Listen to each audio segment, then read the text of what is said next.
जय भवानी जय शिवराय. छत्रपती शिवाजी महाराज राष्ट्रमाता राजमाता जिजाऊ माँसाहेब यांना मुजरा करून मी शिवव्याख्याता दादासाहेब कोरेकर पाटील आज आपल्या पुढे शिवशाहीर बाबासाहेब देशमुख यांचं जीवन चरित्र मांडण्यासाठी इथं उपस्थित आहे. ज्यांचा आवाज ऐकून उभा महाराष्ट्र जागा झाला सन 1970 ते 1980 या काळामध्ये पोवाड्याचा विलक्षण प्रसार ज्यांच्या मुखातून झाला ते शिवशाहीर बाबासाहेब देशमुख.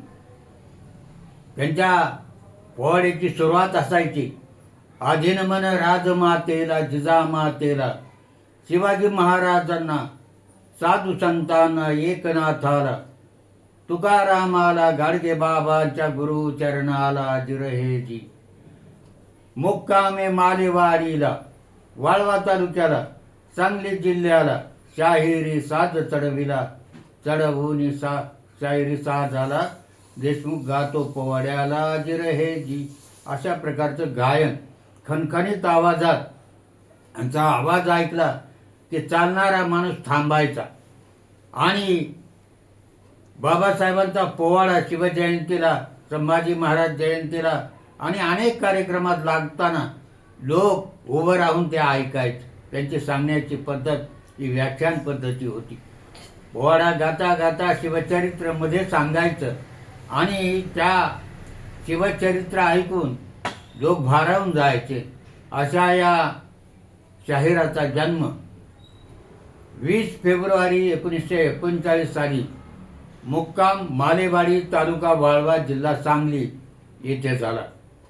अर्थात छत्रपती शिवाजी महाराजांचा जन्म 19 फेब्रुवारी आणि बाबासाहेब देशमुखांचा जन्म 20 फेब्रुवारी जणू काही नियतीने आखून ठेवलेला दिवस होता की शिवछत्रपती जन्माला आले, त्यांचे पोवाडे गा म्हणून नियती सांगत होती. आणि या माणसाने शिवचरित्र घराघरात पोचवलं आपल्या पोवाड्याच्या शैलीतून.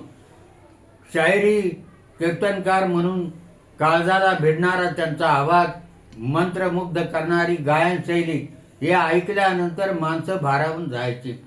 अर्थात बाबासाहेबांच्या बद्दल सांगितलं. महाराजांच्या काळामध्ये छत्रपती शिवाजी महाराज घराघरात पोहोचवण्याचं काम 2 बाबासाहेबांनी केलं. जो 70 ते 80च्या काळामध्ये बाबासाहेब देशमुखांचा उदय झाला शाहिराच्या रूपातून आणि पुण्यामध्ये शिवशाहीर बाबासाहेब पुरंदरे हे शिवचरित्र घराघरात पोहोचवणारे शिवशाहीर तयार झाले. अर्थात त्यांना लोक म्हणतात ते कुठं गात होते, गायलंच पाहिजे असं नाही. शाहीर म्हणून गात असतात. बाबासाहेब त्यांच्या व्याख्यानातून मांडत असायचे आणि म्हणून त्यांना लोकांनी दिलेली ती पदवी, त्यांनी काही स्वतः लावलेली पदवी नाही. त्या अशा 2 बाबासाहेबांनी घराघरामध्ये महाराष्ट्राच्या शिवचरित्र पोहोचवलं. आणि पोवाड्याचा हा विलक्षण प्रकार जो देशमुख बाबासाहेबांनी लोकांच्या पुढे मांडला की केवळ गातच बसायचं नाही तर त्यामधून शिवचरित्र सांगायचं, प्रसंग सांगायचे. आणि अशिक्षित जरी माणूस असला तरी तो ऐकत असायचा आणि शिवाजी महाराजांचं कार्य त्याला समजत असायचं. परंतु पंढरपूरमध्ये ते खरं म्हणजे कीर्तनासाठी गेले होते, कीर्तन शिकण्यासाठी गेले होते. आपण कीर्तनकार व्हावं अशी त्यांच्या मनी इच्छा होती, पण नियतीची इच्छा वेगळीच होती. आणि त्यांनी त्या कीर्तन शिक्षणातून ते कीर्तनकार शिवशाहीर झाले. पोवाड्याकडे ते वळले आणि अखंड महाराष्ट्रभर पोवाड्याचे कार्यक्रम करत त्या 10 वर्षामध्ये त्यांनी घराघरात शिवाजी महाराज आणि अनेक राष्ट्रपुरुषांना पोचवण्याचं काम त्यांनी केलं. त्यांचे पोवाडे जर एकूण पाहिलं तर संपूर्ण शिवचरित्र ते शिवशाहीर होते. पण त्याचबरोबर अनेक राष्ट्रपुरुषावर, अनेक समाजपुरुषावर त्यांनी पोवाडे केले. संपूर्ण शिवचरित्र, अफजल खानवर, शाहिस्त्यावर छापा, तानाजी मालुसरे, छत्रपती संभाजी महाराज, स्वराज्याची स्थापना, वीर बाजी प्रभू देशपांडे, आग्रा सुटका, सुरत लूट, शिवराज्याभिषेक, क्रांतिसिंह नाना पाटील, डॉक्टर आंबेडकर बाबासाहेब आंबेडकरांविषयी त्यांना खूप अभिमान वाटायचा. घटनातज्ञ असलेल्या बाबासाहेबांना सुद्धा त्यांनी घराघरात पोहोचवलं. क्रांतीवीर आद्य क्रांतिकारक उमाजी नाईक आणि वाळवा तालुका ते भूषण असलेले राजाराम बापू पाटील, बापू बिरू वाटेगावकर अशा प्रकारच्या थोर व्यक्तीवरती केवळ छत्रपती शिवाजी महाराज तर त्यांनी पोचवलंच घराघरामध्ये, परंतु त्याचबरोबर इतरही ज्या लोकांनी खूप चांगलं काम केलं ते बापू बिरू वाटेगावकर सारखा, ज्याला दरोडेखोर लोकांनी संबोधलं, परंतु ज्यांनी खऱ्या अर्थाने सामाजिक शांतता निर्माण करायचं काम केलं आणि दुष्टाचा संहार करून सुष्टांना संरक्षण देण्याचं काम केलं, त्या बापू बिरू वाटेगावकरावरही त्यांनी पोवाडा केला आणि तो घराघरात पोहोचला. खरं म्हणजे सांगली तालुका ही शाहिरांची भूमी मानली जाते. या भूमीनं अनेक शाहीर दिले आणि ही शाहिरी परंपरा बाबासाहेबांना पुढे चालवली. खरं म्हणजे ही शाहिरीची परंपरा सुरू झाली ती अगदी त्यांच्या पूर्वी काही शाहीर होऊन गेले आणि ते शाहीर म्हणजे सांगली जिल्ह्यातील परंपरा हरद दीक्षित, गद दीक्षित, बापूराव विभूते, अण्णाभाऊ साठे, पिराजीराव सरनाईक, अंबुताई बुधगावकर अशा मंडळीनं यापूर्वी त्यांच्यापूर्वीही पोवाडेचं गायन करून शिवचरित्र महाराष्ट्रभर पोचवलेलं होतं. परंतु बाबासाहेबांनी एक वेगळी शैली निर्माण केली, ती म्हणजे व्याख्यान शैली. कधी कधी असं वाटायचं की हा शाहीर आहे का व्याख्यानकर्ता आहे, परंतु ते व्याख्यानकर्ते शाहीर होते. शिवचरित्र सर्वसामान्य लोकांना समजलं पाहिजे आणि छत्रपती शिवाजी महाराजांच्या काळामध्ये शाहिरांना आश्रय मिळायचा. मला आठवतंय मी 70च्या दशकामध्ये कॉलेजचा विद्यार्थी होतो, शनिवारवाड्याच्या जवळ राहत होतो आणि शाहिरांचं अधिवेशन भरलेलं होतं. त्यामध्ये उत्तम उत्तम शाहीर या महाराष्ट्रातले आलेले होते. त्या काळात बाबासाहेब देशमुखांचाही उदय झालेला होता. आणि वाईट गोष्ट अशी आहे की कलाकार त्याच्या कलेचं चीज लोक करतात, पण त्याला आश्रय कुठला नसतो. त्या तुटपुंजा मानधनावरती त्याचं जीवन अतिशय हालाकीचं जातं. त्या अण्णाभाऊ साठेच्या चरित्रातून आपण पाहिलेलं आहे.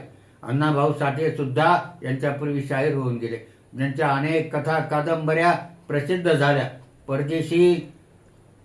परदेशी भाषामध्ये त्याची भाषांतर झाले, अनेक कादंबऱ्यावर चित्रपट तयार झाले, परंतु माणूस हालाकीतच गेला.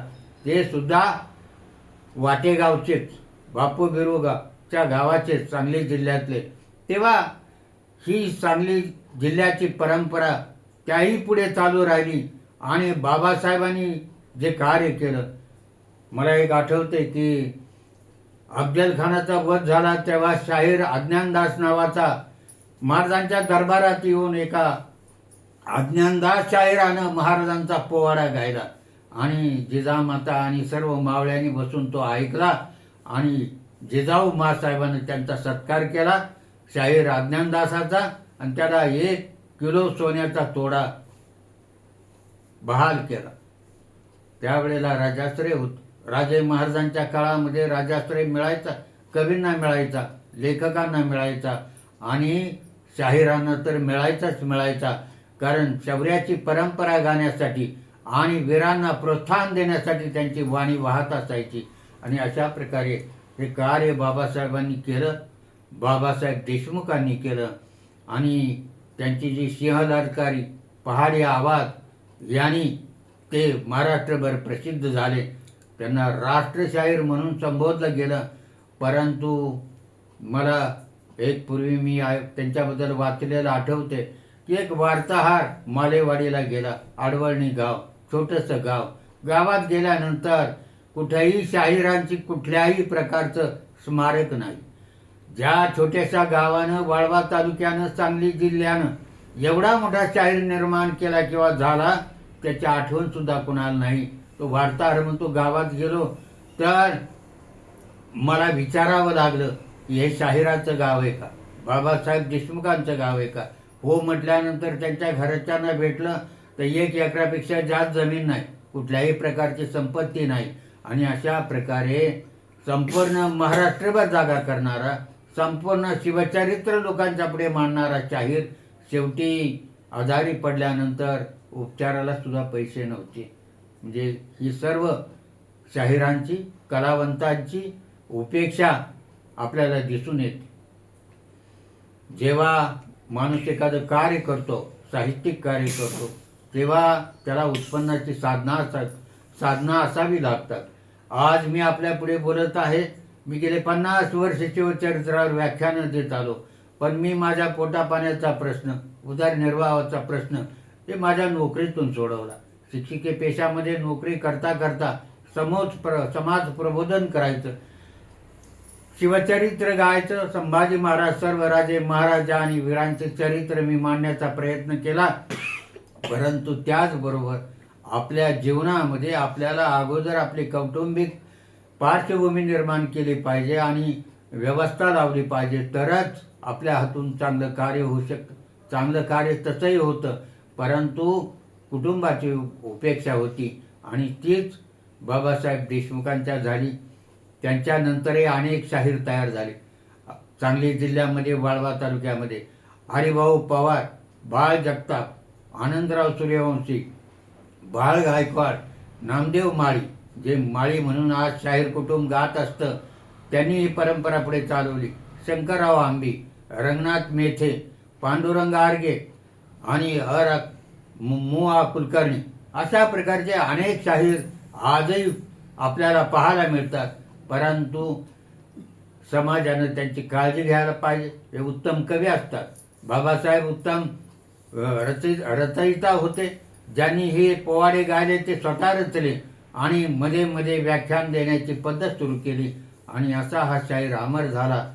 तेव्हा शिवजयंतीच्या निमित्ताने महाराजांचं कोड कौतुक सर्व महाराष्ट्रभर झालं, परंतु संपूर्ण शिवचरित्र मांडणारा आणि ज्यांचा जन्म शिवाजी महाराजांच्या नंतरच्या तारखेला म्हणजे 20 फेब्रुवारी 1939ला झाला. दिवस एकच, अर्थात साल वेगळे. महाराजांचा जन्म 1630 साली 19 फेब्रुवारी झाला आणि बाबासाहेबांचा जन्म 20 फेब्रुवारी 1939ला झाला. आणि अशा प्रकारचा हा शाहीर ज्यांनी संपूर्ण महाराष्ट्र जागा केला, शेवटी या जगाचा निरोप करताना त्यांची उपेक्षा झाली. अशा शाहिराचा मृत्यू 28 सप्टेंबर 2003 साली त्यांच्या गावी झाला. आणि म्हणून या शाहिरीचं जीवनचरित्र जे काही थोडंफार मला अवगत होतं ते आपल्यापुढे मांडण्याचा अल्पसा प्रयत्न केला. तेव्हा त्यांनी अनेकांना मुजरे घातले. शाहीर सुरुवातच करताना आधी नमन म्हणायचे आणि नंतर शेवटचा त्यांचा एक शब्द असायचा, सोना मातेला, सोना मातेला. म्हणजे नमन करताना ते आपल्या आईचं नाव घ्यायचे. सोना माता ती त्यांची मातोश्री होती. त्या मातोश्रीच्या पोटी जन्मलेला हा शाहीर ज्याने महाराष्ट्राला आपल्या मातेचं नाव उज्ज्वल केलं, त्या मातेलाही शेवटी मुजरा करायचे. आणि अशा या शाहिराला आणि त्यांच्या मातेला मुजरा करून थांबतो. जय हिंद, जय महाराष्ट्र.